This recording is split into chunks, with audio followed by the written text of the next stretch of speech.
Welcome to our channel. Indian ஸ்பிரிட்ல இப்போ நம்ம பார்க்க போகிறது காலிஃப்ளவர் கிரீன் பீஸ் மசாலா. ஒரு காலிஃப்ளவர் நல்லா வாஷ் பண்ணி எடுத்து வச்சுருக்கேன். 1 spoon Kashmiri chilli powder, 1/2 spoon chilli powder, 1/2 spoon garam masala powder, 1 table spoon fresh curd. இப்போ இதை நல்லா மிக்ஸ் பண்ணி விட்டுடுங்க. மசாலா பண்ணுறதுக்கு ஒரு பேனில் 3 டேபிள் ஸ்பூன் ஆயில். ஆயில் நல்லா சூடான உடனே 1 ஸ்பூன் சோம்பு, 1/2 ஸ்பூன் சீரகம் இதை லைட்டாக மிக்ஸ் பண்ணி விட்டுடுங்க. பெரிய வெங்காயம் பொடியாக கட் பண்ணது, ஒரு க்ரீன் சில்லி கீறி விட்டு சேர்த்துருக்கேன், கொஞ்சமாக கறி லீஃப். இப்போ இதை நல்லா வதக்கி விட்டுடுங்க. ஆனியன் நம்மளுக்கு நல்லா ப்ரௌன் கலர் ஆகணும், அது வரைக்கும் நல்லா வதக்கிடுங்க. கலர் நல்லா மாறிடுச்சு. இப்போது இதில் 2 தக்காளி பொடியாக கட் பண்ணி சேர்த்துக்கிறேன். இந்த மசாலாவுக்கு தேவையான 1 ஸ்பூன் உப்பு இந்த ஸ்டேஜில் சேர்த்துக்கிறேன். அப்போ தான் உங்களுக்கு தக்காளி சீக்கிரமாக குக் ஆகும். இப்போ இதை நல்லா மிக்ஸ் பண்ணி விட்டுடுங்க. தக்காளி நம்மளுக்கு நல்லா கரைஞ்சி வரணும், அது வரைக்கும் நல்லா வதக்கி விட்டுடுங்க. தக்காளி நம்மளுக்கு நல்லா குக் ஆகிடுச்சு. இப்போ இதில் 2 tablespoon ginger garlic paste சேர்த்துக்கிறேன். ஜிஞ்சர் கார்லிக் பேஸ்ட்டோட பச்சை வாசனை போகிற வரைக்கும் நல்லா வதக்கி விட்டுடுங்க.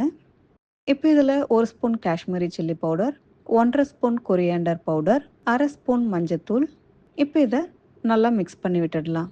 இந்த ஸ்டேஜில் நம்ம ரெடி பண்ணி வச்சுருக்கிற காலிஃப்ளவர் இதில் ஆட் பண்ணிடலாம். இதையும் லைட்டாக இந்த மசாலாவோட நல்லா மிக்ஸ் பண்ணி விட்டுடுங்க. நம்ம காலிஃப்ளவர் ஊற வச்ச அந்த பாட்லேயே ஒரு 1/2 கிளாஸ் தண்ணி சேர்த்து அதை நான் இதில் ஆட் பண்ணிக்கிறேன். நல்லா மிக்ஸ் பண்ணி விட்டுடுங்க. இப்போ ஒரு கைப்பிடி க்ரீன் பீஸ் இதில் சேர்த்துக்கிறேன். இதை நல்லா மிக்ஸ் பண்ணி விட்டுடுங்க.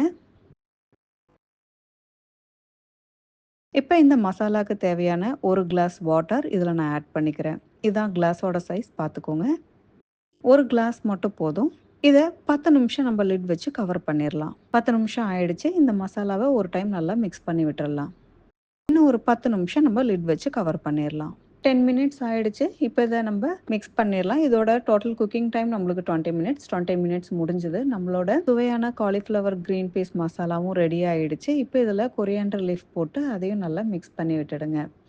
இது சப்பாத்தி, தோசைக்கு ரொம்ப ரொம்ப டேஸ்ட்டாக இருக்கும். கண்டிப்பாக நீங்களும் இதை உங்கள் வீட்டில் ட்ரை பண்ணி பார்த்துட்டு எப்படி இருக்குது அப்படிங்கிற உங்களோட ஃபீட்பேக் எங்களுக்கு கமெண்ட்ஸில் கொடுங்க. மீண்டும் உங்கள் எல்லாரையும் அடுத்த வீடியோவில் சந்திக்கிறேன். நன்றி, வணக்கம்.